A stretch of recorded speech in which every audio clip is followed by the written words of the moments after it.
Владимир Путин предупреди Съединените щати, че е възможна ескалация, като от времето на студената война, ако Вашингтон разположи ракети със среден обсек в Германия.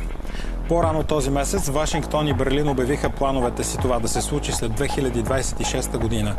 С това Съединените щати целят да покажат своята ангажираност като член на НАТО с европейската отбрана. Путин предупреди, че ако това се случи, Русия също ще постави ракетни системи, в чийто обсек да влиза Западът. Тази ситуация напомня събитията от епохата на студената война, свързани с полагането на американските ракети със среден обсек на действие Пършинг в Европа. Ако Съединените щати реализират подобни планове, ние ще се считаме за свободни от наложения преди това едностранен мораториум върху разполагането на ракетни системи със среден и по-малък обсек. Днес разработването на редица такива наши системи е на финален етап.